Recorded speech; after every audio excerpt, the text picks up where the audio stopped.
Randomized trial of hyperimmune globulin to prevent congenital cytomegalovirus. Congenital cytomegalovirus is a group of symptoms that occur when an infant is infected with a cytomegalovirus (CMV) before birth. Congenital cytomegalovirus occurs when an infected mother passes CMV to the fetus through the placenta.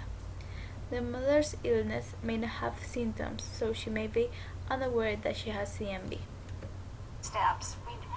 You just don't know if that's ever going to happen. Nicholas has congenital CMV. Most of his days are spent in a doctor's office. He has difficulty hearing, he has cerebral palsy, and deals with seizures. His grandmother, or Oma, is there beside him every day for appointments and treatments. But when you love someone, and you care about them, you just do whatever it takes. You have no idea how hard this job is at times, and how devastating it can be to my emotions to take care of kids that are so damaged and yet things that are so preventable. Yes, congenital CMV is preventable. The problem is that most people don't know it exists. It's one of the herpes viruses. It's mild, and most of us get it when we're kids. It becomes one of those things like chickenpox, which is another herpes virus, or like cold sores, which are herpes viruses, that we get and it stays with us, lives in our bodies all of our lives. But when it infects an expectant mother, it can be devastating to the unborn baby, causing birth defects and developmental delays. It's typically passed by young kids through infected body fluids like urine, saliva, or mucus. A pregnant woman probably shouldn't be working in a daycare center unless she wears gloves. And some doctors recommend pregnant women not care for kids under 2 without taking precautions, like frequently washing their hands. I would just not wish for any other family to have to go through this. Bonnie knows Nicholas will never have a normal childhood. Their days are filled with challenges, but there are also plenty of good times. Yes, you are.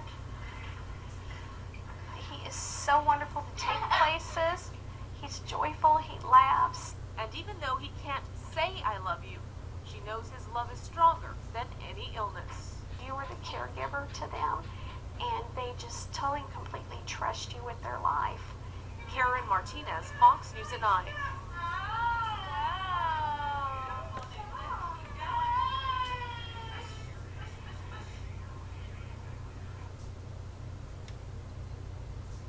Congenital CMV infections affect about 0.6% of all newborns in the United States and the European Union.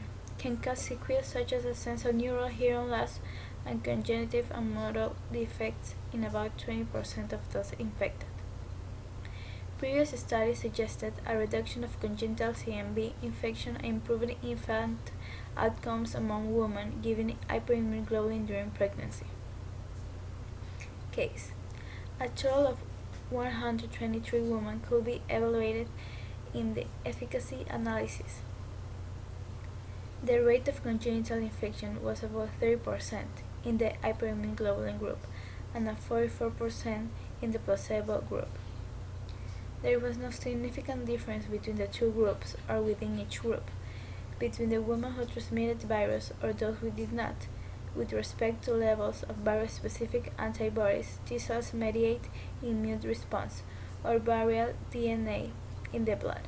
The clinical outcome of congenital infections at birth was similar in the two groups. The number of obstetrical adverse events was higher in the hyperimmune globulin group than in the placebo group. Results: in the study involving 122 women who could be evaluated, treatment with the hyperimmune globulin did not significantly modify the course of primary CMV infections during pregnancy. Clinical outcomes at birth were similar between the groups regarding prematurity, low birth weight, and other abnormalities, hearing deficits, and other symptoms of birth defects. Thank you.